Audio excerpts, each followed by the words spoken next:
Hello friends, मैं हूं doctor नीलम मोक्ष क्लिनिक जीरकपुर से। आज मैं आपको बताने जा रही हूं इन्फेक्शन के बारे में, जिसको कि हम आम भाषा में संक्रमण बोलते हैं। इन्फेक्शन बेसिकली उसको बोला जाता है जब कोई माइक्रो ऑर्गेनिज्म, कोई सूक्ष्म जीव हमारे शरीर में प्रवेश करता है, एंटर करता है और हमारे शरीर के किसी भी हिस्से में बढ़ना शुरू करता है, ग्रो या मल्टीप्लाई करना स्टार्ट कर देता है। और जो हमारे शरीर में कोई बीमारी पैदा करने की क्षमता रखता है, कोई डिसीज प्रोड्यूस करता है,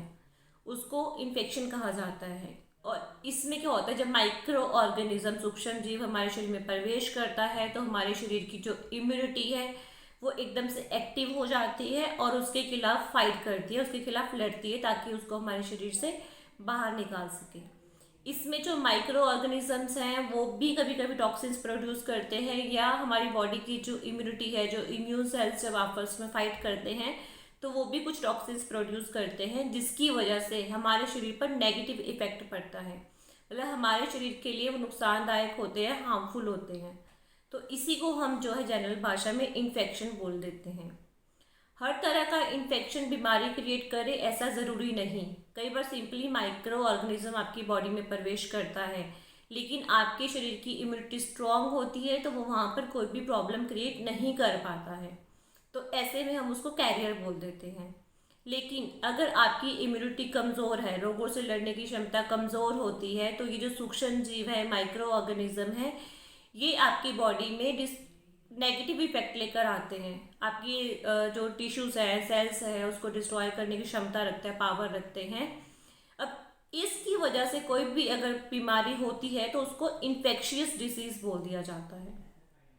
मतलब ऐसी बीमारी जो किसी सूक्ष्म जीव के बॉडी में एंटर करने की वजह से होती है उसको इन्फेक्शियस डिसीज बोला जाता है।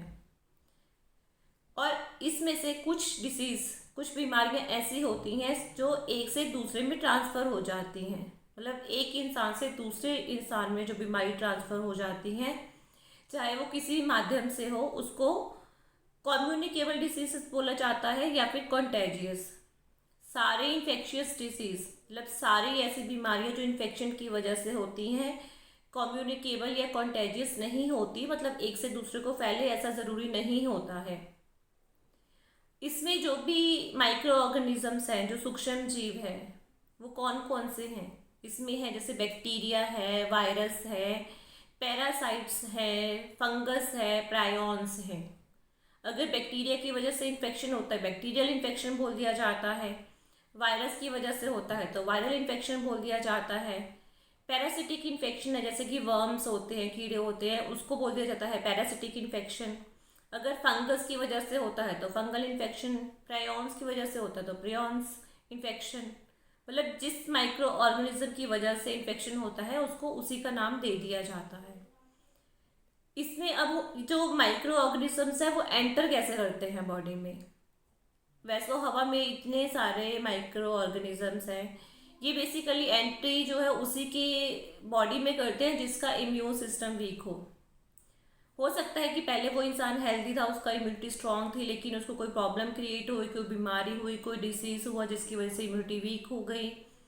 या उसको कोई ऐसी डिसीज है जिसकी वजह से इम्यूनिटी जो है वीक है, या वो कुछ मेडिसिन लेता है ऐसी जिसकी वजह से बॉडी की इम्यूनिटी वीक हो गई है। कई बार जैसे कोई थेरेपीज लेता है, कोई मेडिसिन लेता है, या जैसे ऐसी प्रॉब्लम जैसे HIV होता है, तो ऐसे में बहुत जब पेशेंट की जो पर्सन है उसकी इम्यूनिटी वीक हो जाती है तो इन्फेक्शन जो है इजिली बॉडी में एंटर कर जाता है। जो ये सूक्ष्म जीव है ये एंटर करता है म्यूकोजा से। म्यूकोजा मतलब जिसको म्यूकस हम कहते हैं, म्यूकोजा जो है जहाँ पर जैसे पानी होता है, फ्लूइड होता है, जिसको हम नॉर्मली तो कफ बोलते हैं, मतलब इस तरह का जो है चिपचिपा पदार्थ, जैसे कफ टाइप, बलगम टाइप जो होता है ना, फ्लूइड, मतलब पानी से जो बनता है फ्लूइड से, ये थोड़ा हर तरह के जो भी बॉडी कैविटीज होता है सबके अंदर म्यूकोजा होता है जो म्यूकस सिक्रीट करता है।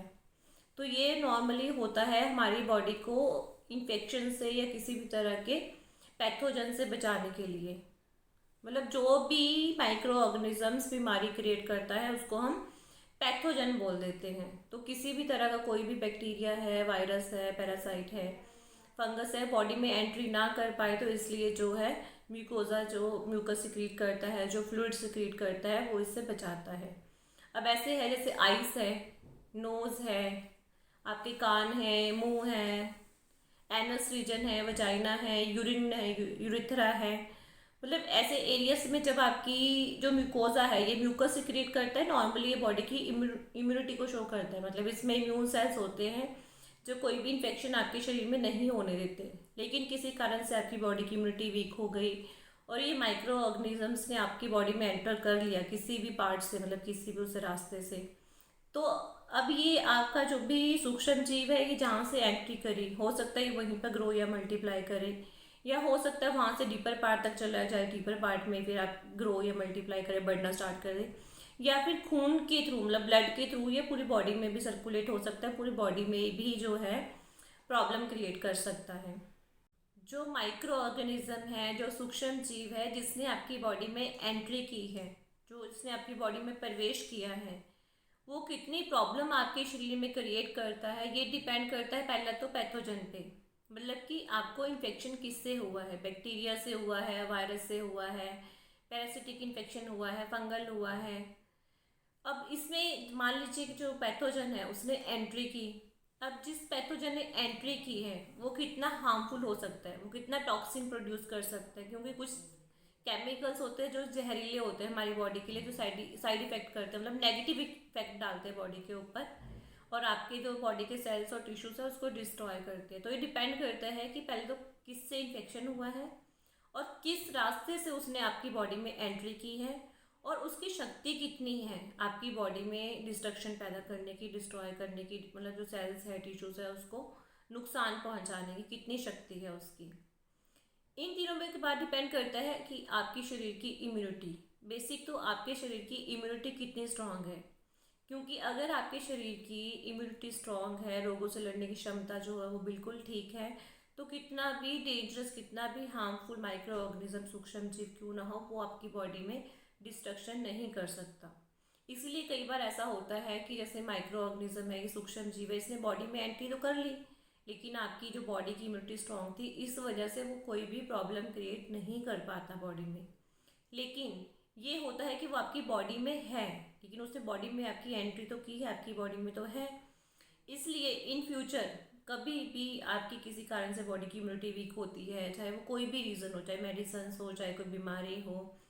तो उसमें क्या हो जाता है, ये जो माइक्रो ऑर्गेनिज्म है कभी भी एक्टिव हो सकता है,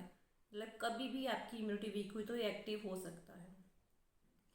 लेकिन इसमें क्या हो जाता है कि ये जो पर्सन है जिसके अंदर माइक्रो ऑर्गेनिज्म एंटर किया, लेकिन उसको लक्षण कोई नहीं आया क्योंकि उसकी इम्यूनिटी स्ट्रांग थी, लेकिन जो भी इसके कांटेक्ट में आता है, अगर वो कॉन्टेजियस या इन्फेक्शियस डिसीज है तो वो दूसरे को इन्फेक्शन कर सकता है, मतलब इससे जो इन्फेक्शन है वो दूसरे को हो सकता है, हो सकता है दूसरे की इम्यूनिटी वीक हो, उसमें एकदम से साथ के साथ लक्षण आ जाए, अगर उसकी इम्यूनिटी स्ट्रांग हुई तो उसको भी कोई सिम्टम नहीं आएगा। तो ये सारा खेल जो है वो मेन बेसिकली इम्यूनिटी का ही है, क्योंकि जिसकी इम्यूनिटी कमज़ोर होती है उसी में ये एंटर करता है, चाहे वो उसका कारण है कि डाइट है, आपका लाइफस्टाइल है, या कोई बीमारी है, कोई दवाइयाँ हैं, मतलब डिप्रेशन है, मतलब बहुत सारे कारण हैं जिसकी वजह से इम्यूनिटी वीक हो सकती है। तो अगर जिसकी इम्यूनिटी स्ट्रांग है तो उसको कोई भी माइक्रोऑर्गेनिज्म कोई भी प्रॉब्लम नहीं करेगा। अब इसमें कौन से ऐसे लक्षण हैं जो सब में सेम ही होते हैं, लेकिन इसमें थोड़ा सा फर्क होता है, जैसे जो बैक्टीरिया से इन्फेक्शन हुआ है ना, जैसे कि टीबी है, इसमें बैक्टीरिया में क्या होता है कि जो इन्फेक्शन है एक, मतलब एक जगह पे जो है रहता है, मतलब अगर पूरी बॉडी में स्प्रेड होगा तो सीवियर इन्फेक्शन होगा, लेकिन कॉमनली जो रहता है लोकलाइज्ड इन्फेक्शन होता है, पर्टिकुलर एरिया में होता है। और वायरस में जो सिस्टमिक इन्फेक्शन होता है कि पूरी बॉडी में धीरे धीरे करके वो आगे फैलता रहता है। और बैक्टीरिया में जो सिंपली जैसे हम दर्द कहते हैं, नॉर्मली पेन होता है, कई बार जैसे चोट लगती है, हाथ पे कट लग गया, कुछ भी है, वहाँ पे इन्फेक्शन होने के चांसेस हैं, क्योंकि वो एरिया जो है कट है, वहाँ पे म्यूकस मेम्ब्रेन, उसको सूक्ष्म जीव वहाँ से एंटर कर सकता है इजिली। तो ऐसे में क्या होगा, कैसे पता चलेगा कि इतना सीवियर इन्फेक्शन है, नॉर्मली कह देते हैं कि जितना ज़्यादा दर्द है इसका मतलब उतना ज़्यादा पेन है, जितना दर्द में रिलीफ आ रहा है उतना जो इन्फेक्शन कम है, नॉर्मली ऐसा ही बोला जाता है ना। लेकिन वायरस में जैसे हमें ज़ुकाम हो जाता है, छींके हैं, फिर गला खराब है, इसमें जो वायरस इन्फेक्शन में जो लक्षण होता है वो किस तरह का होगा, जैसे खारिश है, जलन है, मतलब इसमें उस तरह का पेन नहीं होता जैसे बैक्टीरियल इन्फेक्शन में होता है,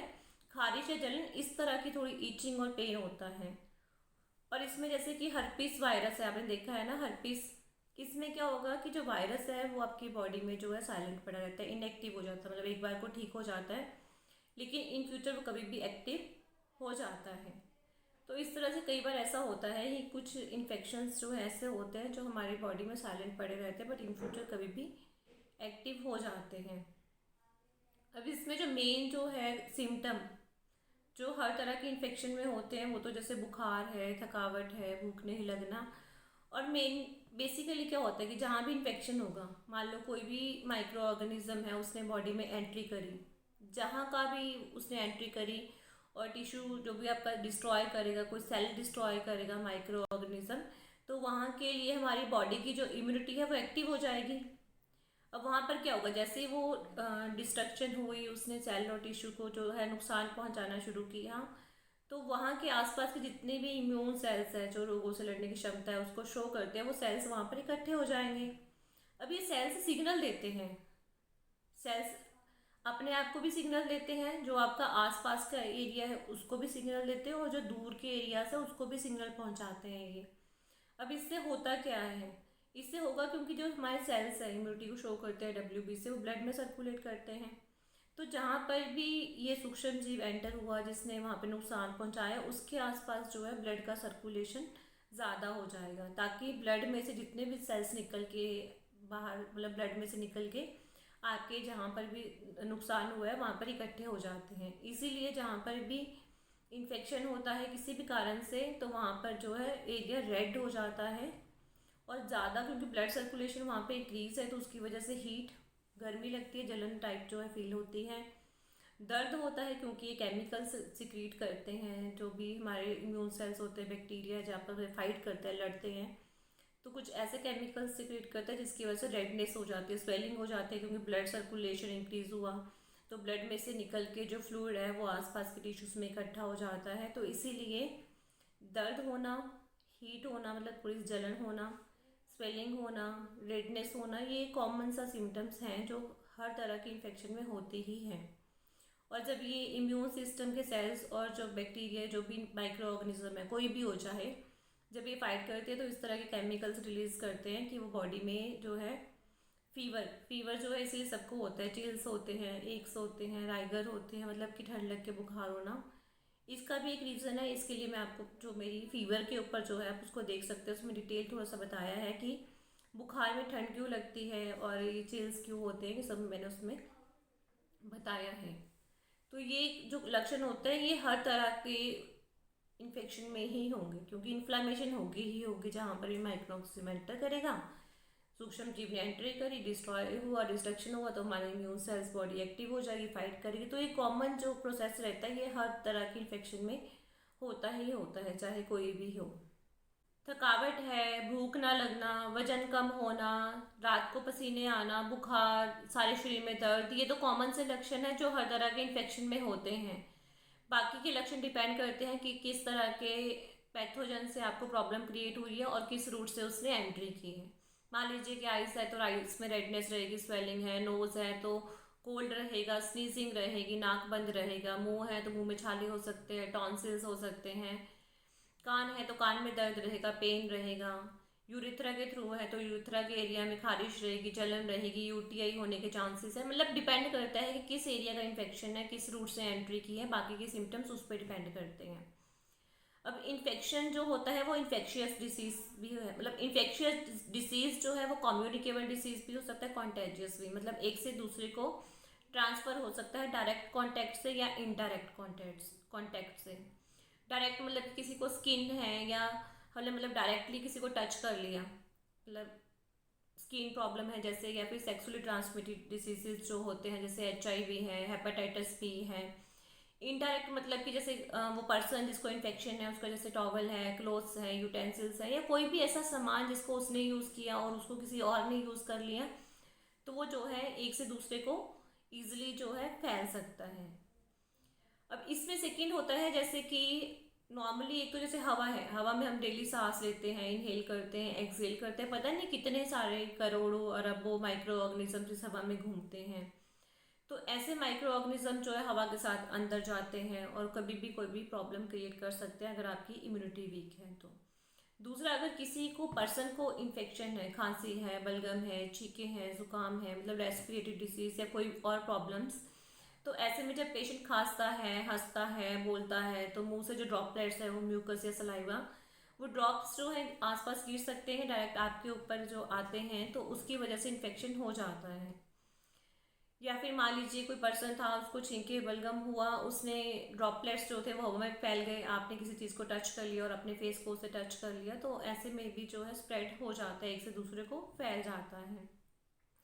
इसके अलावा जैसे फीकल ओरल कंटेमिनेशन है, मतलब कि जैसे स्टूल है या मोशंस हैं, उसकी वजह से कोई भी खाना है, कोई भोजन है, पानी है, मतलब वो दूषित हो गया और उसको यूज़ कर लिया किसी और ने, तो उससे भी जो है स्प्रेड होता है, फैलती है बीमारी। ऐसा होता है रूरल एरियाज़ में, जहाँ पे जो हाइजीनिक कंडीशंस प्रॉपर नहीं है, सैनिटेशन प्रॉपर नहीं है, मतलब साफ़ सफाई का जहाँ पर ध्यान नहीं दिया जाता, इसलिए बच्चों में ज़्यादा कॉमन होता है। बच्चे इकट्ठा आपस में खेलते हैं, प्रॉपर जो है हैंड वॉश नहीं करते, तो ऐसे केसेस में जो है ये प्रॉब्लम्स होती हैं। अब इसके अलावा जैसे मदर से जो है बच्चे में कुछ प्रॉब्लम्स ऐसी होती हैं, जैसे हेपेटाइटिस बी है या HIV है, जो मदर से जो है बच्चे को जो है ट्रांसफ़र हो जाता है प्रेगनेंसी टाइम में, डिलीवरी टाइम में। ऐसे जो है कुछ इन्फेक्शियस डिजीजेस भी होते हैं। कुछ इन्फेक्शंस आइट्रोजेनिक होते हैं, मतलब मेडिकल या नर्सिंग डिपार्टमेंट से रिलेटेड। जैसे मान लीजिए हम कभी हॉस्पिटल जाते हैं, किसी हेल्थ केयर डिपार्टमेंट में जाते हैं, वहाँ पर कोई वुंड हुआ है, कोई चोट लगी है, उसकी ड्रेसिंग करवाने जाते हैं, गलती से कोई जैसे इंजेक्शंस लगवाते हैं या फिर ऑर्गन ट्रांसप्लांट करवाते हैं, कोई ऑपरेशन करवाते हैं, मतलब जो इंस्ट्रूमेंट्स थे वो प्रॉपरली स्टेरिलाइज्ड नहीं थे, डिसइंफेक्टेड नहीं थे, जिसकी वजह से कि इन्फेक्शन एक से दूसरे में बाई चांस गलती से ट्रांसफ़र हो जाता है। ऐसे ही कुछ इन्फेक्शंस ऐसे होते हैं जो एनिमल से ह्यूमन में ट्रांसफ़र हो जाते हैं, मतलब जानवरों से इंसानों में ट्रांसफ़र होते हैं। ऐसा होता है, जैसे मान लीजिए कि डॉग्स हैं, बर्ड्स हैं, मतलब इनमें से इन्फेक्शन ह्यूमंस में ट्रांसफ़र हो जाता है। या जो लोग नॉनवेज खाते हैं या एग खाते हैं, बहुत से इन्फेक्शन ऐसे हैं जो कि नॉनवेज या एग से जो है ट्रांसफ़र होते हैं एनिमल से ह्यूमंस में। और इसमें जो इन्फेक्शन होता है, या तो वो मतलब कि एकदम से बॉडी में जो है सीवियर प्रॉब्लम क्रिएट कर सकता है, एकदम से तेज़ी से जो है फैल सकता है, उसको एक्यूट बोल दिया जाता है। अगर कोई इन्फेक्शन धीरे धीरे बॉडी में स्प्रेड होता है, धीरे धीरे प्रॉब्लम क्रिएट करता है लंबे समय तक, तो उसको क्रॉनिक बोल दिया जाता है। कई बार ऐसा भी होता है कि इन्फेक्शन हुआ, आपकी बॉडी की जो इम्यूनिटी है, जो इम्यून सेल्स है, जब वो आपस में फाइट करते हैं, तो खुद हमारी बॉडी की जो इम्यून सेल्स है, जो इम्यूनिटी है, वो ही ऐसे टॉक्सिन्स प्रोड्यूस कर देते हैं, जिसकी वजह से कि बॉडी के सेल्स और टिश्यूज जो है डैमेज होते हैं। तो इसमें जो है मेन जो बेसिकली इन्फेक्शंस होते हैं, उसका मेन रीज़न रहता है हमारी बॉडी की इम्यूनिटी। आपकी बॉडी की इम्यूनिटी पर ही डिपेंड करता है कि आपको एक्यूट इन्फेक्शन होगा, आपको क्रॉनिक होगा, या आपको कोई इन्फेक्शन होगा ही नहीं, आप सिंपली जो है कैरियर बनेंगे, बस मतलब किसी को ट्रांसफ़र कर सकते हैं। हमारे शरीर में 30 ट्रिलियन सेल्स हैं, 30 खरब सेल्स हैं, लेकिन जो माइक्रो ऑर्गेनिजम्स हैं, जो सूक्ष्म जीव हैं, वो है 40 ट्रिलियन। मतलब कि हमारे शरीर में जितने सेल्स हैं, उससे कहीं ज़्यादा सूक्ष्म जीव हमारे शरीर में प्रेजेंट हैं। अब कौन सा माइक्रो ऑर्गेनिज्म कब आपको प्रॉब्लम क्रिएट करेगा, ये आप भी नहीं जानते, कोई भी नहीं जानता। लेकिन अगर आपके शरीर की इम्यूनिटी ठीक है, तो कोई भी माइक्रो ऑर्गेनिज्म आपकी बॉडी को हार्म नहीं पहुंचा सकता, नेगेटिव इफेक्ट नहीं कर सकता। बहुत सारे माइक्रो ऑर्गेनिजम्स ऐसे हैं जिसको जिसको मतलब अपनी जो कैपेबिलिटी है, पावर है डिस्ट्रॉय करने की, वो एक खास नेचर में ही कर सकते हैं।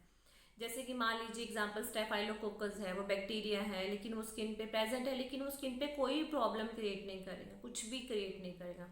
लेकिन अगर ये जॉइंट कैप्सूल है वहाँ पर जाता है, तो वहाँ पर जो है हार्मफुल इफेक्ट क्रिएट करता है। ये कई बार ऐसा होता है कि बहुत सारे माइक्रो ऑर्गेनिजम्स हमारी बॉडी में, लेकिन वो कोई भी नुकसान नहीं पहुँचाते हैं। लेकिन कोई माइक्रो ऑर्गेनिज्म बाहर से आया, कोई इन्वायरमेंट चेंज हुआ, तो वो हमारी बॉडी के लिए हार्मफुल हो जाता है। तो जब भी हम माइक्रो ऑर्गेनिजम्स की बात करते हैं, तो ये कोई बाहर से एंटर नहीं करते, सारी तरह के माइक्रो ऑर्गेनिजम्स हमारी बॉडी में ऑलरेडी प्रेजेंट हैं, बस वो एक्टिव हो जाते हैं या इनएक्टिव हो जाते हैं, डिपेंड करते हैं आपके लाइफस्टाइल पर, आपका कैसा रहन सहन है, आपका न्यूट्रिशन कैसा है, आपकी बॉडी की इम्यूनिटी कैसी है। बेसिक तो इम्यूनिटी है, अगर इम्यूनिटी अच्छी है, आपका डाइट अच्छा है, लाइफस्टाइल अच्छा है, आपका सोचने का तरीका अच्छा है, तो कोई भी माइक्रो ऑर्गेनिज्म किसी भी तरह का हार्म नहीं पहुंचाता। अब टीबी के माइक्रो, मान लीजिए बैक्टीरिया है जो टीबी करता है, वो हवा में है, लेकिन सबको टीबी नहीं करता, किसी को ही तो करता है ना, सबको तो नहीं करता। अगर कोई वायरस है, कोई बैक्टीरिया है, कोई पैरासाइट है, कोई फंगस है, सबको तो फंगल इन्फेक्शन नहीं होता, किसी किसी को होता है, किसी को पैरासिटिक इन्फेक्शन होता है, किसी को बैक्टीरियल होता है, किसी को वायरल होता है। वो डिपेंड करता है कि आपकी बॉडी के किस पार्ट की इम्यूनिटी वीक है, तो वहीं पर जाके वो जो माइक्रो ऑर्गेनिज्म है वो एंटर करता है, वहाँ पर जाके वो डिस्ट्रॉय करता है और डैमेज करता है। बाकी पता लगाने टेस्ट तो इतने सारे हैं, टेस्ट आप जितने मर्जी करवा लीजिए, ब्लड टेस्ट है, एक्सरे है, सीटी स्कैन है, एमआरआई है, मतलब जो सिम्टम्स होते हैं, जो लक्षण होते हैं, उसको देखकर जैसे डिटेल होती है, जब पूरी पेशेंट से डिटेल ली जाती है, पर्सन से बचपन से लेके अब तक क्या बीमारी हुई है, कौन सी दवाइयाँ खाई है, कभी कोई ऑपरेशन करवाया है कि नहीं, कौन सा बुखार हुआ है, फैमिली में किसको कौन सी बीमारी है, मतलब जब पर्सन अपनी डिटेल बताता है, पूरा जब डिटेल ली जाती है तो उससे पता चल जाता है डॉक्टर को कि ये प्रॉब्लम है इसको। बाकी टेस्ट तब होता है जब अगर चांस डाउटफुल हो कि हाँ ये भी हो सकता है और ये भी हो सकता है। एक बार मेरे पास अभी कॉल आया था थोड़े दिन पहले, एक लेडी जो है बहुत ज़्यादा रो रही थी। उसने बोला कि मेरी जो है किडनी जो है बिल्कुल ख़राब हो गई है, डॉक्टर ने ऐसे बोला है और हो जाएगी ख़राब। मैंने बोला क्यों? तो उन्होंने बोला मैंने पेशाब में कल्चर करवाया था, लेकिन कल्चर नॉर्मल आया है, लेकिन फिर भी मुझे पेशाब में जलन रहती है, इन्फेक्शन है, सारे टेस्ट नॉर्मल है। तो मैंने उसको बोला कि हमारे आसपास इतने सारे माइक्रो ऑर्गेनिजम्स हैं, इतने सारे बैक्टीरियाज वायरस हैं कि सबका टेस्ट करना पॉसिबल नहीं होता है। आप सोचो कल्चर करवा रहे कितने कर लेंगे टेस्ट, 200 कर लेंगे, 400 कर लेंगे, 500 कर लेंगे, करोड़ों का नहीं कर सकते टेस्ट। अगर हम सबका टेस्ट करने बैठे तो ये पॉसिबल ही नहीं है। कुछ कॉमन बैक्टीरिया से, कुछ कॉमन वायरल इन्फेक्शन, कुछ कॉमन माइक्रो ऑर्गेनिजम्स होते हैं जो कि टेस्ट पॉसिबल हैं, क्योंकि डेली हमारे इन्वायरमेंट में जो भी हमारा आसपास का सोशल एरिया है, डेली कितने न्यू चेंजेस होते हैं उसमें, तो प्रॉब्लम्स भी न्यू होती हैं, पुरानी ठीक हो जाती है, नई और प्रॉब्लम्स आ जाती हैं। तो इसलिए वो उसका सोल्यूशन है, अगर आपका लाइफस्टाइल ठीक है, आपका खान पान ठीक है, आपका सोचने का तरीका ठीक है, आप हमेशा खुश रहते हैं, बॉडी की इम्यूनिटी ठीक रहती है, तो आपको कोई भी प्रॉब्लम क्रिएट नहीं हो सकती। ये मैंने कॉमन से आपको थोड़ा सा इन्फेक्शन के बारे में समझाने की कोशिश की थी।